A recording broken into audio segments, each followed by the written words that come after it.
Voilà, messieurs, dames, bonjour et bienvenue dans votre émission Actu Plus. En République démocratique du Congo, les choses marchent tellement mal, où ça bouge à tout moment et à chaque instant. On n'arrive pas à comprendre. Les gens s'entremêlent, les gens s'entretuent. Ah oui, politiquement bien sûr, hein. Et ça fait du bien. Là, nous avons maintenant une guerre.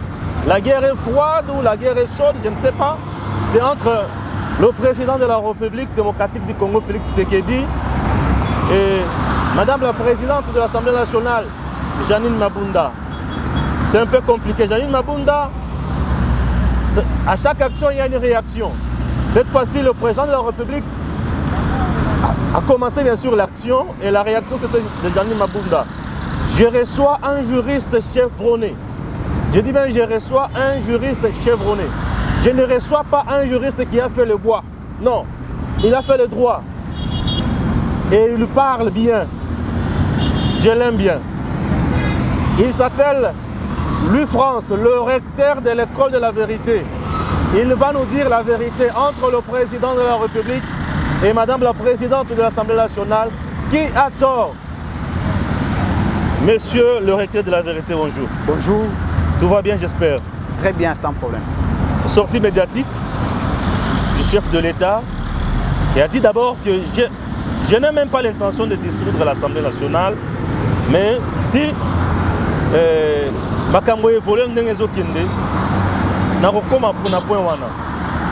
juridiquement, le président de la République a la qualité pour dissoudre l'Assemblée nationale ou pas, oui ou non.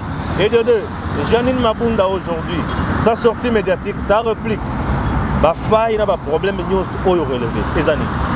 Très bien, merci beaucoup. D'abord du point de vue de droit, le président est en droit de dissoudre l'Assemblée nationale avec des conditions lui imposées par les constituants, donc les législateurs de 2005, régulièrement votés en 2006, que nous appelons Constitution de la République démocratique du Congo en son article 140.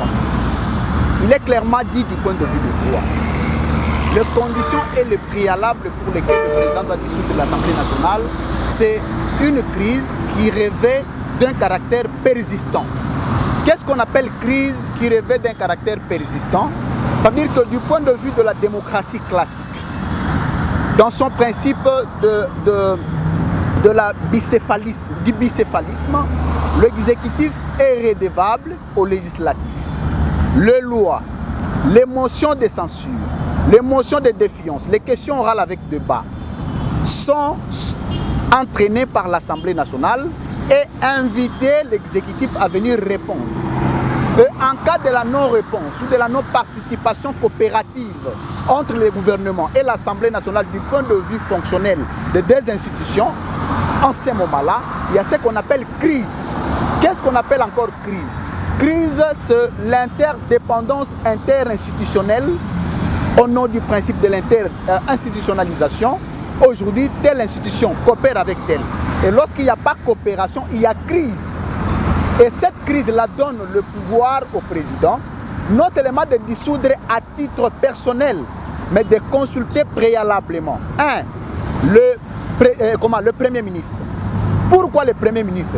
Parce que le Premier ministre doit émettre un avis consultatif lorsqu'il est question de la dissolution de l'Assemblée nationale au nom du principe de bicéphalisme, ici je l'ai évoqué. L'avis consultatif. Avis consultatif du Premier ministre. Est-ce que cet avis est obligatoire? Et admettons que l'avis du Premier ministre va à l'encontre de la position du chef de l'État. Je vais en arriver à l'analyse. C'est une question très pertinente. Vas-y. Il consulte le président de l'Assemblée nationale et le président du Sénat. Et les avis émis par les trois institutions n'ont pas un caractère impératif ni obligatoire. C'est ce qu'on appelle en droit les avis consultatifs non obligatoires. Mais attendez, il y a une dimension politique qui entre en ligne de compte, simplement parce que lorsque le président doit s'imposer à la dissolution de l'Assemblée, l'Assemblée nationale peut résister à ne pas obéir à l'ordonnance. Pour dire, écoutez, le président dissout l'Assemblée aujourd'hui, demain l'Assemblée nationale soit convoquée en plénière pour siéger valablement. Voilà pourquoi les constituants, en tenant compte de ces clivages politiques, il a assoupli la procédure en exigeant le respect de la procédure, c'est-à-dire la vie de ces institutions-là. Qu'est-ce qu'on appelle la vie? Ce n'est pas solliciter la permission, c'est plutôt discuter sur le contour et Bien la sûr. faisabilité de la décision. Ah, très bien. Alors, lorsque les trois institutions sont invitées avec le président, ils peuvent examiner. Et l'esprit du constituant, ici je le dis comme doctrinaire, que l'esprit du constituant a été tacitement énuméré, qui veut dire que le président peut changer de position au cours de la discussion avec les trois institutions. Ok. C'est-à-dire qu'il vient, il apprécie, il se dit, écoutez, il y a un débat de dissolution de l'Assemblée nationale, qu'est-ce que vous pensez? Le Premier ministre dit, moi je ne suis pas d'accord par rapport à tel élément, tel élément, tel élément. Le président du Sénat autant comme la présidente de l'Assemblée nationale. Et le président peut se rebiffer, peut changer d'avis au niveau interne de la discussion. Et pour que la dissolution soit officiellement annoncée, il faut un acte administratif qu'on appelle l'ordonnance que le président doit prendre. Et si l'ordonnance n'est pas encore prise, au niveau interne, le président peut changer de position. Pour dire, écoutez, peut-être l'option levée, la crise n'était pas très sensiblement observée. Et je voulais vous dire ici les caractères de la crise. Il n'y a pas que le président qui a le pouvoir de constater la crise. Il y a tout Congolais qui doit aussi observer la crise. Parce que les différents fonctionnements des institutions se font à dessein et sont à la portée de tous les Congolais. Alors, du moment où il y a crise, la crise ne peut pas être inventée par les présidents, la crise ne peut pas être inventée par le président de l'Assemblée nationale comme du Sénat ou du Premier ministre, c'est une crise qui est observée et constatée. La crise en question qu'on parle, crise, c'est quel genre de crise? Ça c'est important aussi. Très bien, le genre de crise c'est quoi? Oui. C'est lorsque le gouvernement ne peut plus se soumettre à l'Assemblée nationale. Par exemple, l'Assemblée nationale convoque le gouvernement pour une motion de censure. Le gouvernement refuse. Très bien. Lorsqu'un ministre est invité pour question orale avec débat, pour venir se justifier, le ministre refuse. Oui. Lorsqu'un membre du gouvernement est invité pour venir s'expliquer sur la question du fonctionnement de l'exécutif, il refuse. C'est une crise. Ok. Et lorsqu'on n'a pas voté en temps réel le budget de l'État, parce que le budget est présenté par le gouvernement. Et si le gouvernement refuse d'aller soumettre le budget au niveau de l'Assemblée nationale, ça crée une crise.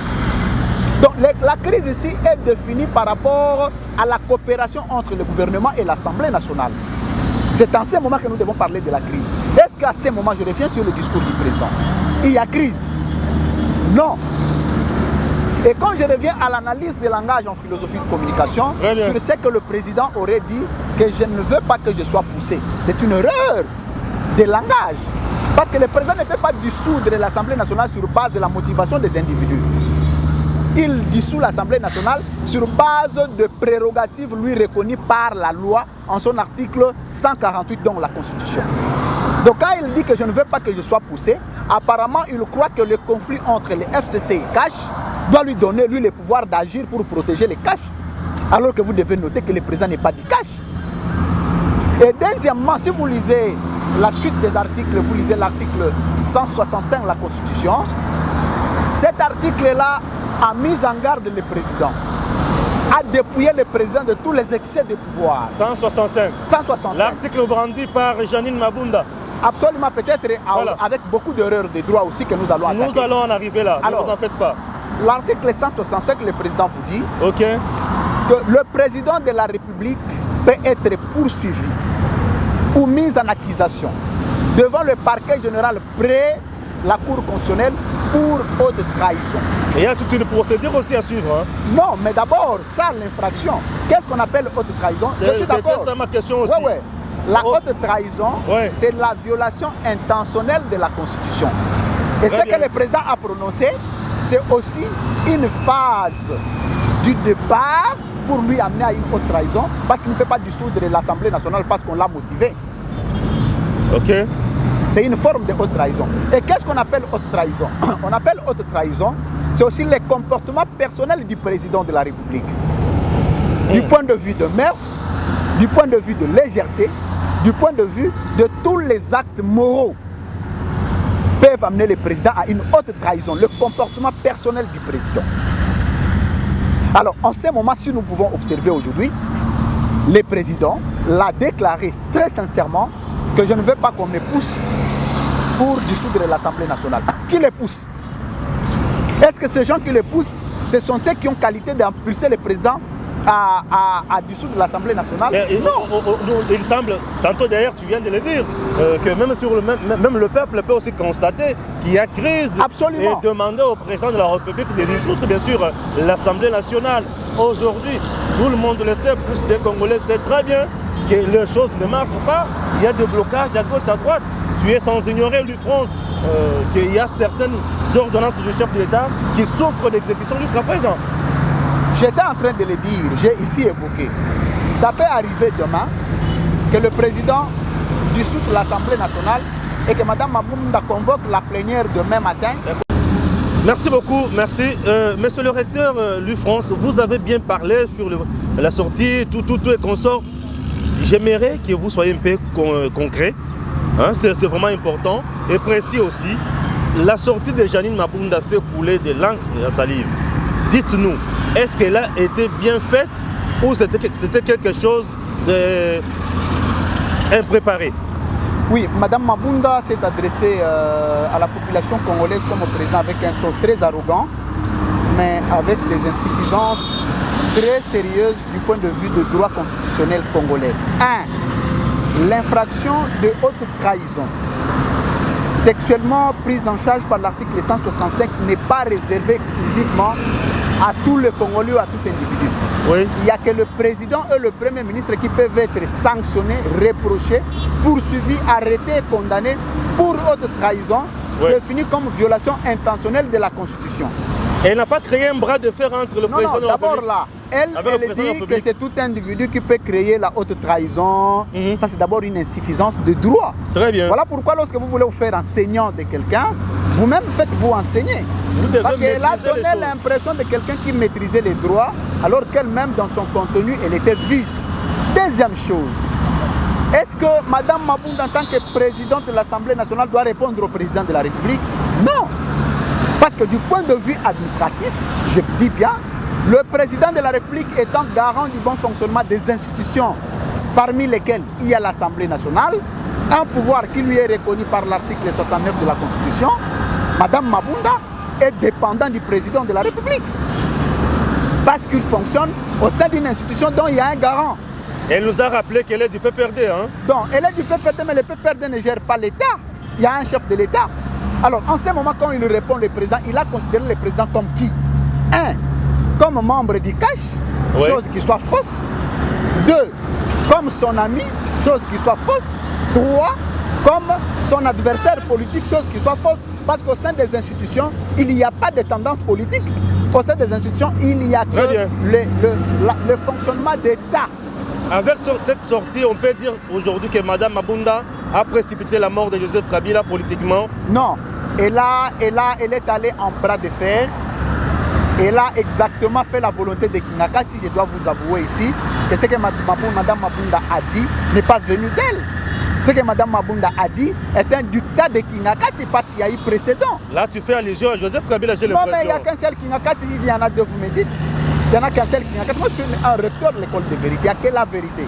Très bien. Mme Mabunda ayant reçu le dictat de Kinakati, il vient, il doit s'adresser à Kaboul. Il peut s'adresser à l'autre incompétent de Kabouya, ici, qu'on a appelé secrétaire général, pendant que on s'occupe de l'État, lui est en train de fabriquer les histoires. Il peut répondre à ces gens-là. Mais il ne peut pas répondre au président de la République, parce que dès lors que le président a prêté serment comme chef de l'État, il a cessé d'appartenir à une famille politique conformément à l'article 96 de la Constitution. Et donc, ceci dit, le président ne fait pas partie d'une tendance politique. C'est ça, excusez-moi. Oui, bien sûr.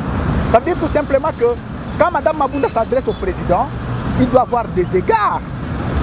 Il doit avoir des égards parce qu'au sein des institutions, on ne se répond pas. On peut se répondre dans le milieu politique. Et quand le président a commis des erreurs, qu'est-ce que Mme Mabunda allait faire? Attendre le retour du président, discuter avec lui. Pourquoi vous aviez dit ça? Alors, maintenant ici, je dois vous avouer que l'alliance FCC-Cash ne peut plus exister. Dès le moment que vous avez... Vous avez anticipé ma dernière question là. À ce moment-là... Survie de l'alliance FCC-Cash. Ça n'existe plus. Ok. Ça n'existe plus. D'abord, le siège du FCC-Cash, c'est où? Le président du FCC-Cash, c'est où? De l'alliance FCC-Cash, c'est où? C'est qui? l'adresse officielle, l'acte liant les partis, parce que Mais ils avaient signé un accord là, hein? Accord pour de gestion consensuelle. Non. Ça veut dire que lorsque vous liez les partis, hein, ça on vous le dit en théorie de négociation, que lorsque les deux partis s'unissent, il doit y avoir une base, soit administrative, soit juridique. Cette base-là donne le pouvoir aux partis de fonctionner. Mais quand je vous pose la question, qu'est-ce qu'il faut fonctionner CASH et FCC aujourd'hui? C'est tout à fait normal que chaque individu émette des avis de façon unilatérale parce qu'on ne se conforme en aucun acte. S'il y avait un règlement intérieur, s'il y avait des statuts, s'il y avait des chartes, s'il y avait un acte constitutif recensé parmi les actes administratifs, on se référerait à cet acte-là pour savoir qui a violé quoi. Mais du moment où il n'y a aucun acte qui lie les partis, nous allons nous référer à quoi? Les musiques, ça c'est vide à l'intérieur. C'est vide à l'intérieur. Nous sommes arrivés à la fin de notre émission Actu Plus. Alors, monsieur le recteur de l'école de la vérité, souffrez qu'on termine l'émission par ici. J'espère que prochainement nous serons toujours avec vous. Mais dis-moi, je vous accorde le dernier mot pour aujourd'hui. Le dernier mot, c'est que les FCC Cash, il n'existe pas une institution qui s'appelle FCC Cash. Il n'existe que des institutions au nom de ce que François Gorée a appelé l'architecture organisationnelle des institutions de la République.